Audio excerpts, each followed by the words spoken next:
Welcome to this Facebook Live special where for the next 30 minutes or so we will be discussing the ongoing war and humanitarian crisis in northern Ethiopia. My name is Emmanuel Igunza. Well, it's 3 weeks now since fighting began between Ethiopian federal troops and regional forces in the northern region of Tigray. The conflict came to a head after Prime Minister and Nobel Peace Prize winner Abiy Ahmed ordered a military offensive in the region, accusing the Tigray People's Liberation Front, or TPLF, of attacking a military base and killing soldiers. Since then, the conflict has escalated quickly, with the warring sides all carrying out multiple attacks. Both sides claim to have made significant grounds on the battlefield, but with the internet and telephone lines cut off in Tigray, it's very difficult to verify these claims. What do we know so far? It is that hundreds of people have been killed since the 4th of November and thousands more have fled into neighboring Sudan. You can actually see those pictures, and the UN has described this conflict as a full-scale humanitarian crisis.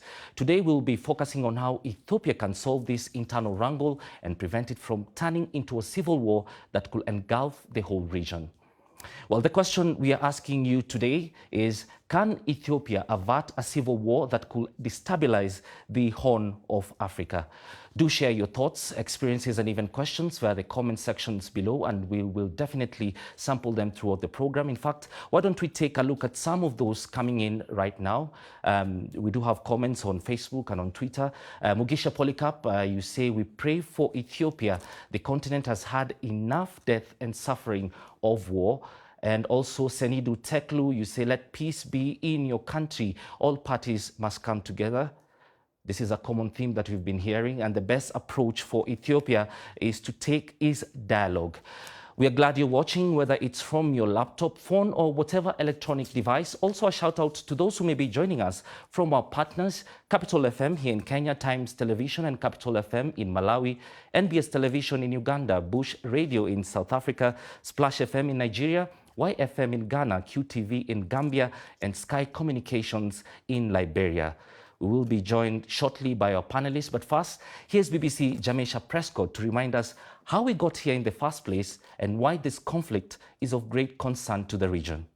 The number of refugees fleeing the Tigray region into Sudan is now in the tens of thousands, and that number is set to rise, as is the number of people who are internally displaced. As Ethiopian authorities continue to block air and road access to the Tigray region and impose a communications blackout, it's difficult to evaluate the magnitude of the problem. The UN says restocking warehouses with humanitarian supplies to provide much-needed emergency assistance remains impossible for their agencies and other aid groups. For years, Tigray hosted tens of thousands of Eritrean refugees in a number of camps who are now caught in the midst of the conflict, unable to receive support. In addition to the emerging humanitarian crisis, there are further challenges to consider. There are major concerns regarding food security, which was already critical before the start of the armed conflict. Large areas were already on the path towards food insecurity because of the unprecedented locust invasions, which had a severe impact on crop harvests. With most people in Tigray being subsistence farmers,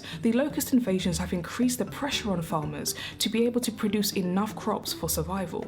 Not only that, but the COVID-19 pandemic has weakened the food supply chain with reduced agricultural activity and limited employment. The current conflict could restrict access to aid and government funding to the region. There are major concerns that the combination of a prolonged conflict, the ongoing pandemic, and the impact of climate change will mean that Ethiopia could see food insecurity levels similar to that of the 1980s. When it comes to the role played by neighbouring countries, Tigrayan fighters have accused their northern neighbour Eritrea of being directly involved in the conflict, something that is denied by those in the capital, Asmara. But they also say that Emirati fighter drones are being used by the Ethiopian army. While these claims are hard to independently verify, it is clear that there are some regional players who have interests in what's going on in Ethiopia.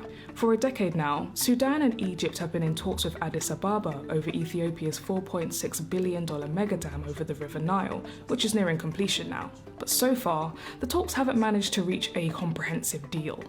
Ethiopia has been one of the leading contributors of peacekeeping forces for the UN, and its army is involved in Somalia. If the conflict continues, these missions will likely be reduced. Prime Minister Abiy Ahmed promised a quick and surgical military offensive, but there are some who are not certain if the conflict will end soon. But even if it does end quickly, quickly, the country, particularly Tigray and its people, will continue to feel its impact for some time to come. That's an explainer from BBC's Jamesha Prescott. This is, of course, a fast-evolving story. And last night, Ethiopia's Prime Minister, Abiy Ahmed, gave the TPLF leaders another 72-hour deadline to surrender as federal troops claim to be advancing towards the capital of Tigray, Mekelle. But the regional leaders there have remained defiant. Here's TPLF's spokesman, Getachew Reda, briefing the press just 2 days ago on the situation in areas the Tigray forces and militia hold. The number of people who are being targeted through all kinds of attacks, through all kinds of asymmetrical attacks by Abiy's forces is increasing by the day. And Abiy's planes have been, maybe Isaias's planes also have been attacking targets, mostly civilian targets in many parts of Tigray for quite some time now. Well, so far, at least 33,000 Ethiopian refugees have crossed into Sudan, and the UN Refugee Agency says it is preparing for up to 200,000 people to arrive over the next 6 months if the fighting continues. Well, to help us put this conflict into perspective, I'm now joined by Sehin Tefera, founder of Center With Movement, an Ethiopian feminist network and political analyst, and Mohamed Khair Omer. They will also be answering your questions live. Now, let's turn to our panelists to discuss further about this ongoing conflict. Let me begin with you, Sehin Tefera. You live in Addis Ababa. Could you share how this conflict in the north of the country is being perceived and what people are saying there in the capital and in other parts of Ethiopia? Thanks, Emmanuel. It's really interesting being in Addis at this time because the mood is actually quite upbeat. There's a lot of opposition to the TPLF attack or perceived attack on the northern military base. And the Prime Minister has a kind of an all-time high acceptance rate, and there's a lot of support for the ongoing military intervention, although of course people are very concerned for their Tigrayan neighbors, their colleagues living in Mekelle. We all have family or friends living in Mekelle and the surrounding areas, so it's quite concerning. And also there are reports of targeted profiling of Tigrayan, ethnic Tigrayans, I guess, living in Addis and other parts of Ethiopia. So it's kind of a mixed picture. But I would say the vast majority of Ethiopians at this time, and particularly Addis residents, are supportive of the military intervention. Well, let me just bring in Mohamed Omer Khair here. What do you make of the humanitarian crisis? We've seen the pictures there of the huge number of people just going into Sudan and those who are stranded in various parts of Tigray. What do you make of this situation? You know, I was a refugee myself in Sudan, and in the 1980s I worked for the Sudan Commissioner for Refugees. And in 1990, I witnessed the repatriation of the largest batch of Tigrayan refugees who were taken back to Tigray. They were very happy, and I remember there was an old person, an elderly person who said, we are very grateful for all the help that Sudan provided for us, and they were happy, and none of them thought they will be coming back to again. I mean, to be a refugee is not easy. This crisis has produced just in 3 weeks quite a lot of misery to the people. Imagine you have a job, you live with your family, suddenly you lose everything. The trauma that you are subjected to, be it physical or mental, you don't know where your loved ones are, you have no contacts with your family, you have to adjust to new conditions, new culture, new challenges you didn't prepare for. And so it is really a catastrophic situation. And I also would like to add that I disagree with previous views that this is actually a civil war. And Abiy is actually at his lowest. It is only the Amhara loyalists who are backing him at present. He has lost his base at Oromo. There is a lot of repression of Oromos going on in the Oromia region. Many people have been imprisoned. Schools have been turned into prisons. So there is not much support in the because this issue is political, legal, constitutional. It regards about governance, and so you have this all these regions. There are 9 regions, and all they are fighting for their rights, and they have been fighting for to preserve this constitutional system. And what Abiy is doing is just he is pursuing the dream of his mother, that she told him he will be the king of Ethiopia. Well, but you're saying that, but we have seen that throughout the weekend and over the last week, there were hundreds of people, maybe thousands, who are showing their support, not just for the Prime Minister himself, but also for the Ethiopian National Defense Forces as they continue with this military campaign that the Prime Minister has ordered. He does have his support base. No, he doesn't actually. All these are, he's actually reading. He was working with the TPLF. He worked in the security, he was in the security agency, and he was a member of the EPRDF, the former coalition. So he's reading just from the books of the EPLF. The EPLF also used to have, for example, large gatherings that support it. So it is all government instigated. I mean, if there was freedom, for example, journalists are being turned away from Ethiopia now, foreign journalists. Mm-hmm. Quite a number of journalists are imprisoned because the Ethiopian government doesn't know, the public knows the truth. So these are all government sponsored. But there has been demonstrations also outside. For example, there has been demonstrations by Tigrayans, by Eritreans also, who are against the involvement of Eritrea in the war. Well, let us remind you of the big question today. We are asking, can Ethiopia avert from sliding into a civil war that could destabilize the Horn of Africa? Keep your comments coming in. We have some from Jonathan Mengisteb. You say, so much bloodshed, it hurts. Why do we keep repeating history?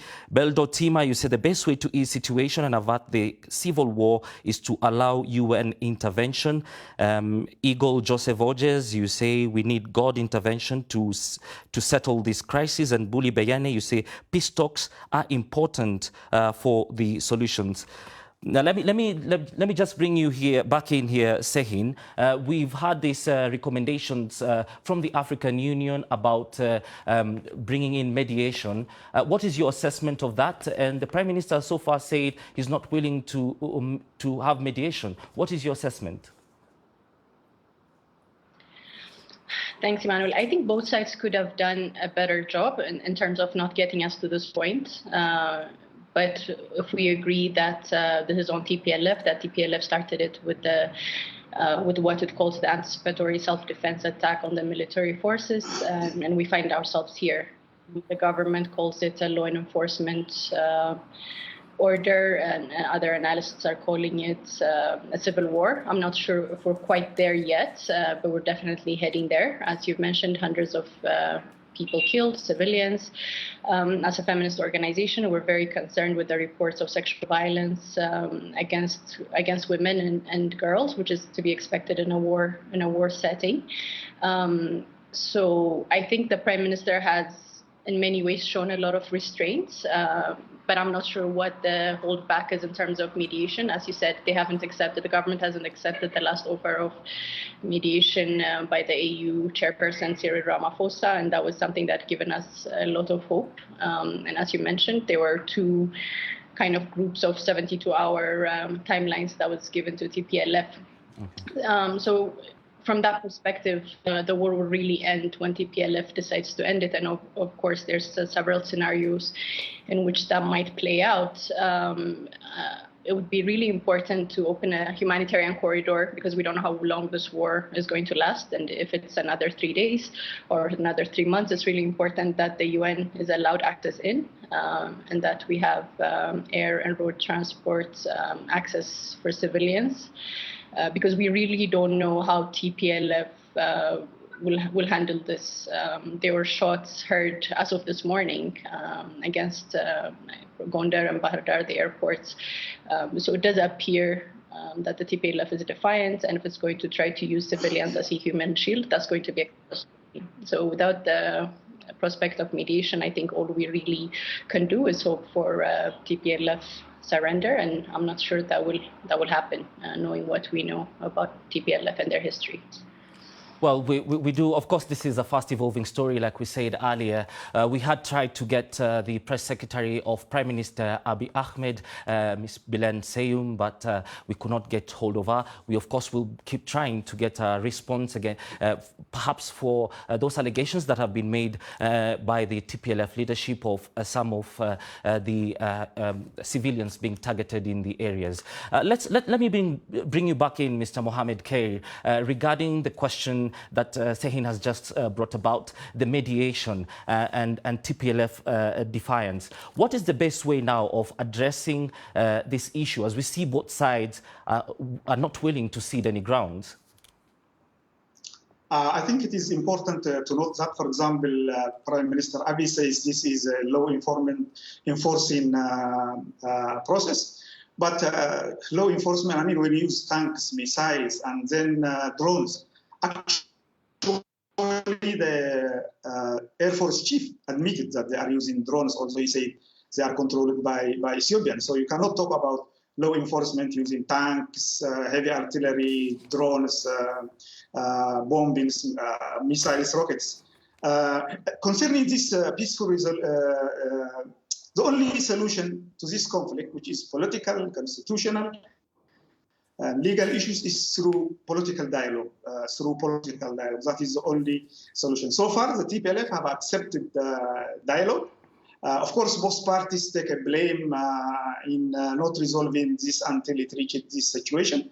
But the TPLF were provoked because when Abiy got this Nobel Peace Prize in 2020, this year, he got it because he ended this war with Eritrea. But actually, it was a process because he got with an alliance with Isias in Eritrea, whose common enemy is the TPLF. So it was just a process to restart the war again, which he did in 2020. So the EU, the Pope, African Union, and it is a pity that a Nobel Peace Prize winner who started a war in less than 1 year since he won it, is not willing to accept mediation by another Nobel Peace Prize winner, Johnson Sirleaf, and not also respecting the AU in terms of their, I mean, Addis, Ethiopia is the home of the AU.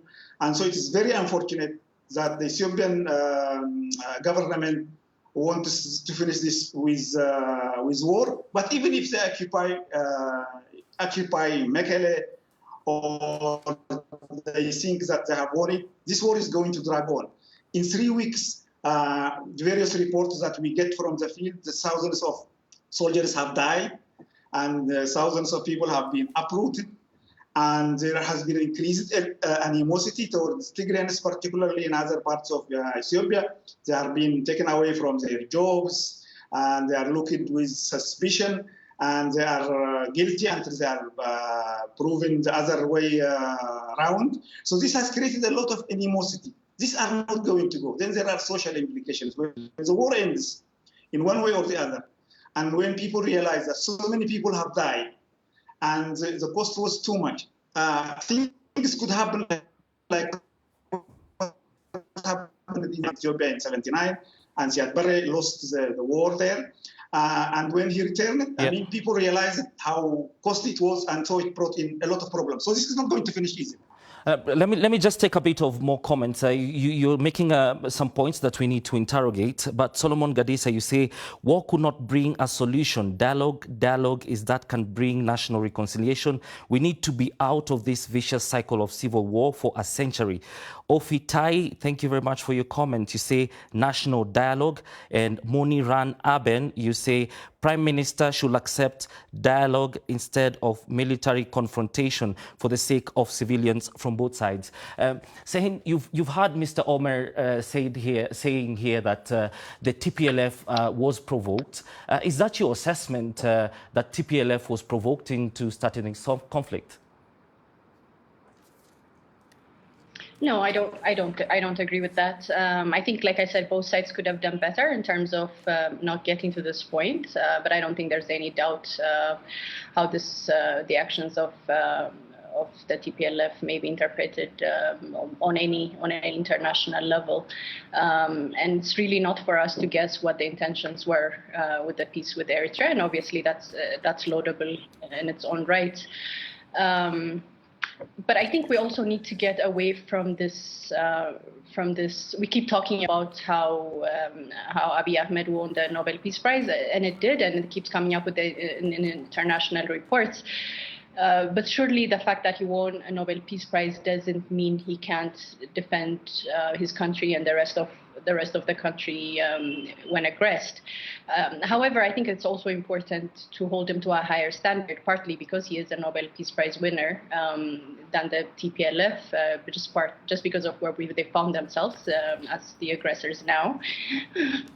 That's why we keep going back to this idea of a humanitarian corridor and really sticking to international norms. And we're worried that the actions of the last 3 weeks, with the information blackout, with the kicking out of international reporters, Reuters, and the crisis group person here in Ethiopia, and warnings given to the BBC, and I think also the Deutsche Welle. These are worrying signs because if we are going to have conflict, we would like to have it on where international norms are respected and there's full humanitarian access for the actors. And as your report indicated, Tigray is. It's in Ethiopia, which is a very poor country, so food access is always an issue. The locust infestation was devastating. COVID has been devastating. So the Prime Minister keeps talking about how this is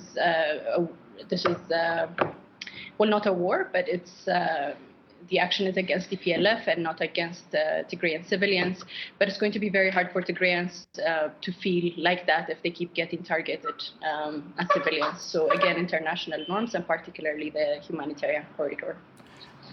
Well, of course, we're still trying to get a hold of officials from the office of the Prime Minister. They were supposed to be part of this discussion today. We'll keep trying again, but we have to move on. I'll just bring you in again, since the African Union has appointed envoys to mediate in the conflict between the Ethiopian government and opposition forces.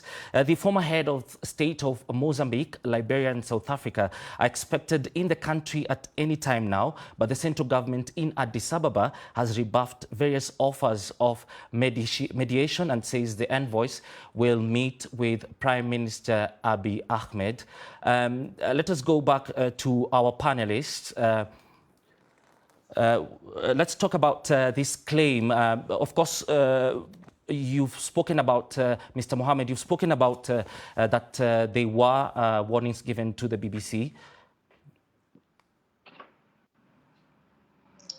Yeah, I said, actually, Sahin also explained, I mean, there were journalists have been evicted from the country, and the warnings were given to Deutsche Welle, Amharic service, and Davidson has been also from the international crisis group, has been asked to leave the country, and he has left. So these are really very worrying signs. I agree with that on that, but I would like to reiterate one thing. I mean, I can't understand why a Nobel Peace Prize winner cannot allow a humanitarian corridor. For example, take Tigray. There are, I think, about 200 or so displaced people getting help. There are about 90,000 Eritrean refugees in the region. We don't know how they are doing at present. And also, Ethiopia is the second most populous country in Africa. Its stabilization, its security is vital to the region. It is vital to Africa. And so trying to find a solution to a political problem with military means will not lead to much solution. So, of course, we have to clarify that neither the BBC nor the Reuters have been given any warnings by the government regarding any of their reportage there. That is something that we need to clarify. And just very lastly, as we wrap up this session, what is the way forward, seeing that aid agencies have been calling for opening up of humanitarian corridors? This has not happened. The government is reluctant to have any form of mediation. What is the best way forward in terms of addressing this conflict?